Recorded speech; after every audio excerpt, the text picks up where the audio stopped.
As the Migrant Caravan heads north, the first 200 of 5,200 troops heading to the southern border today. A U.S. official telling Fox an additional 2,000 are ready to deploy if needed. Jennifer Griffin has the latest from the Pentagon. Jennifer.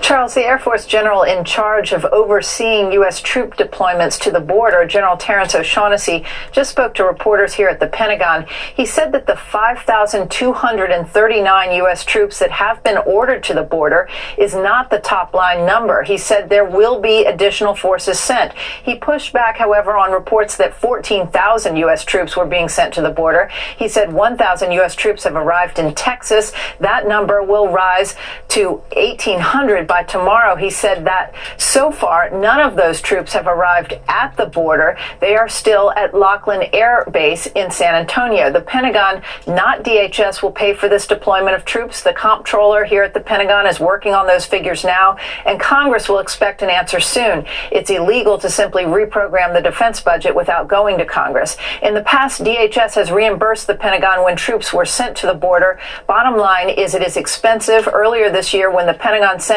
about 2,000 troops to the border, it cost $185 million. When President Bush sent 6,000 National Guard to the border, it cost $1.2 billion. A senior U.S. official tells me that in addition to the 5,200 or so troops ordered to the border, an additional 2,000 active duty U.S. troops are in ready to deploy status. Most of these troops will be engineers. U.S. Air Force plans to airlift 400 additional Border Patrol personnel as well. There will be 3 staging areas, we're told. The troops will set up temporary shelters for up to 2,400 Border Patrol. They are not building, however, camps for migrants. General O'Shaughnessy added the U.S. military is currently putting the troops sent to the border through a training program on the rules for the use of force and what to do in the event of incidental contact with migrants. Again, those U.S. troops will be allowed to carry weapons for self-defense, but are not supposed to be having contact with migrants. Charles? Jennifer, thank you very much. Now to former acting ICE director and Fox News contributor Thomas Holman. Thomas, obviously a lot of folks calling this a controversial move. A lot of people making comparisons to how many military personnel we have deployed in places like Syria, saying or suggesting this is overdone. What are your thoughts? I don't think it's overdone at all. I think we need these troops down there. And for those people, I read the same news articles that are saying it's a political move. I want to remind people that President Obama had military troops deployed to the southern border to assist the Border Patrol. The difference is President Trump's just doing it much better and much bigger. I mean, the caravans, everybody can see what's happening. I think that I think it was a good move on the President Trump, and I think they're going to be needed.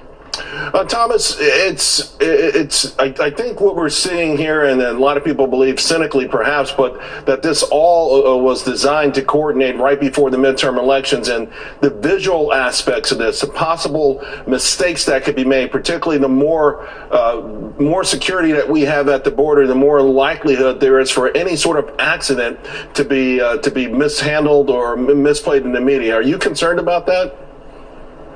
Look, I'm concerned every day for the 20,000 men and women in the Border Patrol. I mean, they're staying on the front line.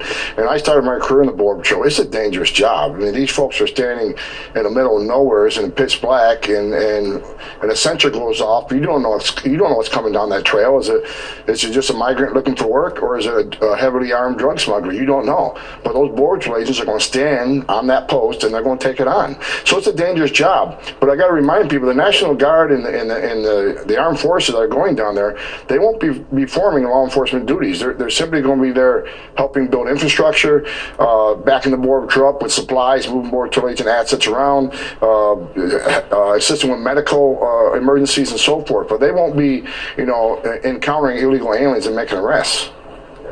What happens, Thomas, if there's a large move to go between ports of entry to illegally infiltrate the country? Griff Jenkins had a great interview this morning where one of the men he spoke with said that was indeed his intention, and I don't think he was the only one. Or they're going to be arrested. And I think they should be charged with illegal entry in the United States. If you go between the ports of entry, that's illegal entry in the United States. That's in violation of the United States Code 1325. And we ought to be prosecuting them. Look, if you want to claim asylum, there's a way to do that. You show up at a port of entry and you claim asylum. You get the same protections and you get you due process.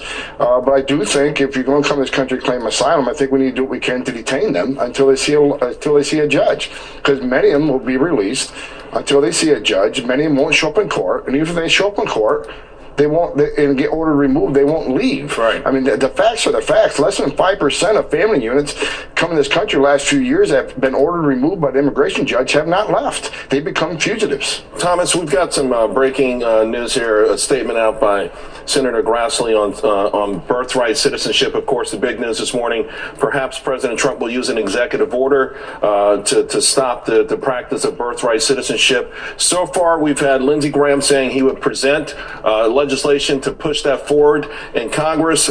Paul Ryan said that he would be opposed to an executive order. And Grassley saying that as it pertains to illegal immigrants, I will closely review President Trump's executive order. As a general matter, this is an issue that Congress should take the lead to carefully consider and debate. Where do you stand on this? Well, I don't know. I'm not a constitutional lawyer. I don't know if the president has the authority to sign an executive order that will. But do you think ultimately this is a key issue here that could curb the illegal entry into this country, make it a smoother process, and just as a deterrent, would this be something you'd like to see done? Absolutely. I've been doing this job for 34 years. It's served as a magnet. It entices people to come to this country.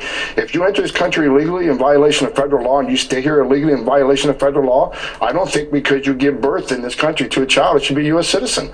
I mean, that is what the biggest hit ICE took this past year. Why do you arrest somebody who's been here 10 years, has 2 U.S. citizen children? Well, he was order removed. He went to hiding. He chose to have 2 U.S. citizen children. He put his family in that position. Now all of a sudden he should get immunity and get to stay? No. I mean, that's been an enticement for as long as I've been doing this job. Thomas Holman, thank you very much. Thank you, sir. Well, tempers flaring.